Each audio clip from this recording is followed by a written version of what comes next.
Welcome to Board Game Casual. In this video, we're taking a look at the board game It's a Wonderful World, where every time I talk about this game, I feel obligated to point out that the guy on the cover looks like Bill Hader. In this review, I'll give you a quick overview and what I think of the game and its production, what I like most about the game, what I like least, who I think the game is for, and I'll wrap it up by giving it a final score. Let's get into it.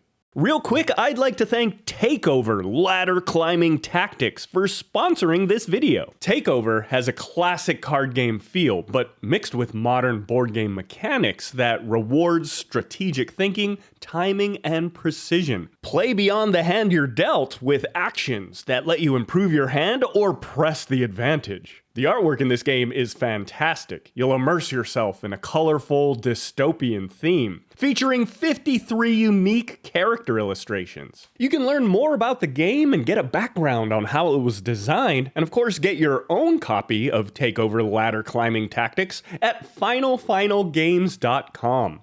Alright, back to the video.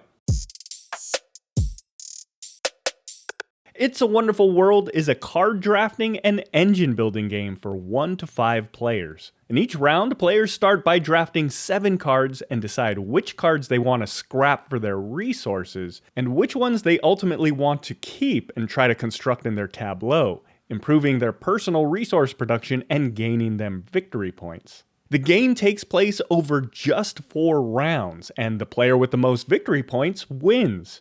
Since a lot of the game is played simultaneously, it's a pretty quick game that can be finished in under an hour. Once my friends and I got the hang of the game, we found their games to last about 30 or 40 minutes, which makes it a great choice to be able to play multiple games back to back.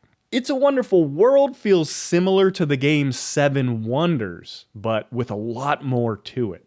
The hook in It's a Wonderful World, in my mind, is that during the production phase, resources are produced in a very specific order. And because you can construct building cards at any time, it becomes an efficiency puzzle of making enough of the resources that produce first in order to quickly build the cards into your tableau that will help make you even more of the resources that produce later in the order. For example, I want to make enough gray resources in order to build a card that makes black resources but before black goes into production. Or perhaps a combination of gray and black to build a card that makes green resources before green goes into production.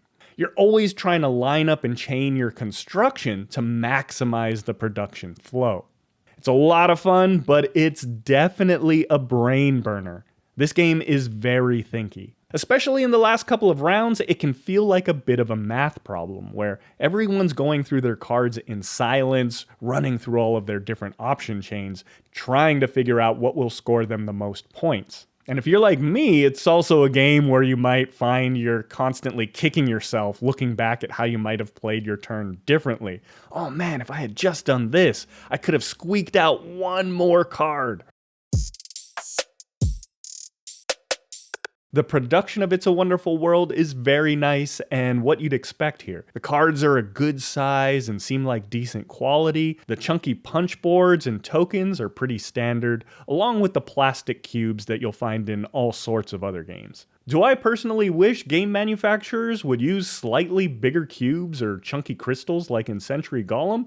Definitely. I always find these cubes a little fiddly, but this certainly isn't something that's specific to It's a Wonderful World. The iconography is distinct and consistent and pretty intuitive overall. The cards don't have any text other than the name, and the colored icons are what determine the mechanics of the card. The colors are easy to distinguish apart, and I really like the artwork overall. The starting player cards, I believe the game calls them Empire cards, have an A side with asymmetric bonuses for each player, and a B side for more advanced players, where all players are equal, kind of playing from a blank slate.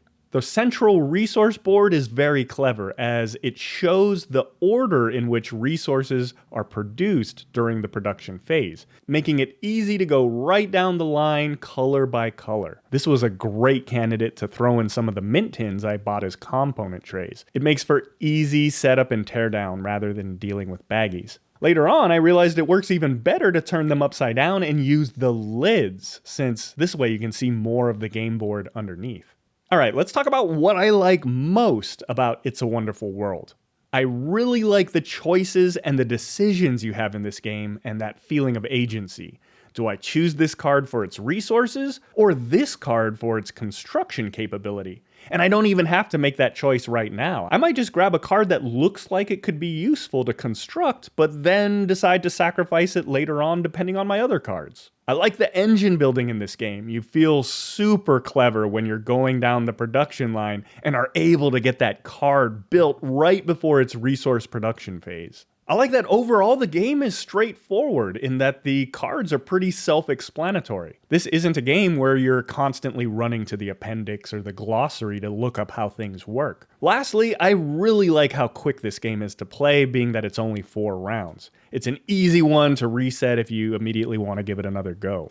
Now let's talk about what I like least about the game. As much as I like the decisions and the engine building overall, there are so many permutations and different ways to score points that you need to puzzle out, it can be quite cognitively draining. Similarly, that means the last couple of rounds can bog down in silence as everyone is trying to calculate all of their different options for the optimal move. Lastly, one thing I noticed about the A side of the player cards is that they pretty much dictate the strategy you should follow. For example, I happened to get the same card in 2 games back to back, which basically meant I should be focusing on the blue cards. I get that this is intentional, narrowing the focus as a way to ease people into the game, and I'm really looking forward to trying the B side of the player cards, which strips away the asymmetric bonuses and puts everyone on the same blank slate. I just kind of wish that there were a few more options in between that still offered some asymmetric powers, but more variety from game to game and without overly dictating your strategy. Final thoughts on It's a Wonderful World. I think this is a great game, but it's definitely a brain burner. It's full of fun, crunchy decisions. I love that it plays quick and with a lot of simultaneous action. In terms of scoring, I'm giving It's a Wonderful World an 8. I personally got tired of the game 7 Wonders pretty quick. It just didn't have enough there for me. It's a Wonderful World really makes up for what I thought 7 Wonders was lacking. In fact, if you saw my video about the games I recently culled from my collection, you'll know that I got rid of 7 Wonders now that I have It's a Wonderful World. If anything, It's a Wonderful World almost overcorrects with how much of a min-max efficiency puzzle it is. As an example, I've also heard it compared to the game Century, but I don't think It's a Wonderful World is anywhere as breezy as Century is. Now, if you're relatively new to board games or have never played a drafting game before, I'd probably still recommend trying out 7 Wonders before jumping into It's a Wonderful World. 7 Wonders is a little more family friendly and a good litmus test to see if you want to try something more complex. I'm certainly not saying you can't jump directly into It's a Wonderful World, but that would be my recommendation for those starting out. If you'd like to see how I and 3 of my friends each ranked It's a Wonderful World against 4 other games we played over an epic weekend of gaming, be sure to go back and check that video out. I've got the link down in the description. And if you've played It's a Wonderful World, I'd love to hear your thoughts down in the comments. Which do you prefer between it and 7 Wonders? Thanks for watching, thank you for liking and subscribing, and I'll see you next time here on Board Game Casual.